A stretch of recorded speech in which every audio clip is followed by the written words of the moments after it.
Praise the Lord, praise the Lord. Today I'm coming to talk to you about stop treating Jesus like a vending machine.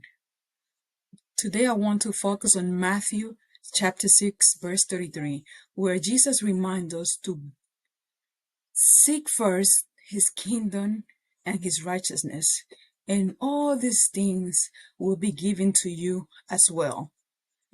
Let us unpack what this means for our lives. Have you ever treated Jesus like a vending machine, only coming to him when you need something? Ask that question to yourself. I remember that there was time in my life when I only prayed when I was in trouble. But God showed me he's not a genie. He is my king. He is my king. Imagine walking up to a vending machine.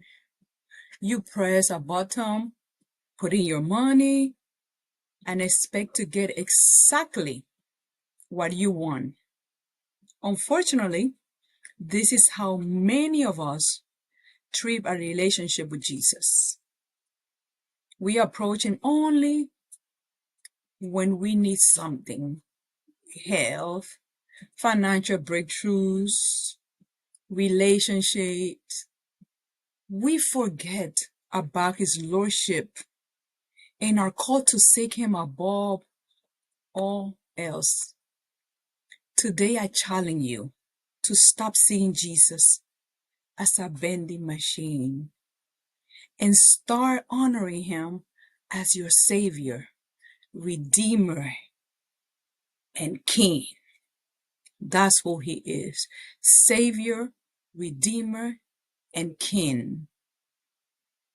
Let us talk about a few key points in how we could deepen our relationship with Jesus and move away from a transactional faith.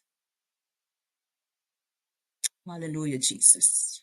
Let us see this point one, that Jesus desires relationship, not transactions.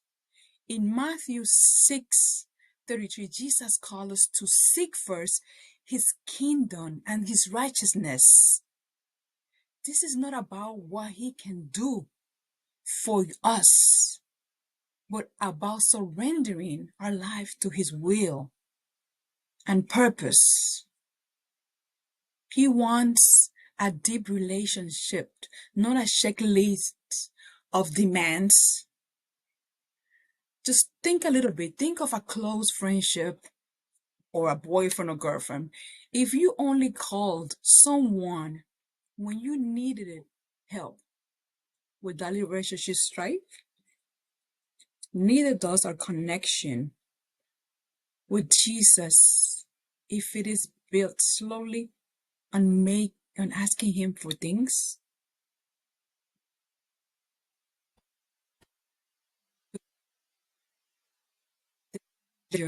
Of conditional faith. When we treat Jesus like a vending machine, our faith becomes conditional. If he does not give us what we want, when we want, we go frustrated, doubtful, or even angry. For God is not a genie to grant wishes. He is sovereign, working for our good according to his perfect plan. James 4:3 tells us, when you ask, you do not receive, because you ask with wrong motives, that you might spend what you get on your pleasures. Wow. What are your motives when you pray? Are you seeking his will or your comfort? Huh, that's a question right there. Point 3. True fulfillment comes from seeking His presence. When we prioritize seeking God's face instead of His hand, our desires align with His will.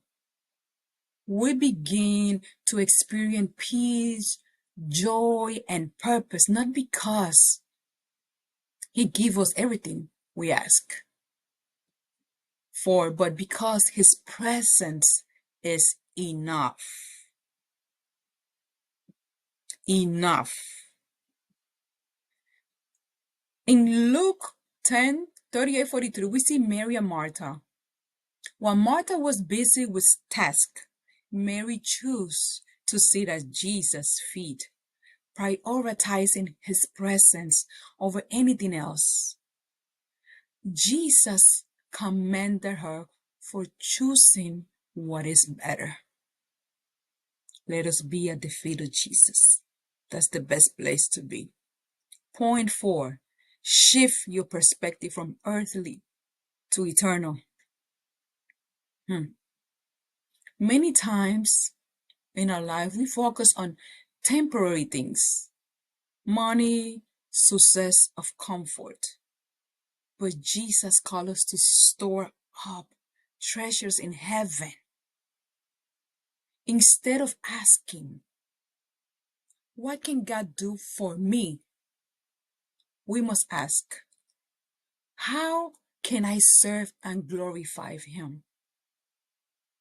Challenge yourself, people.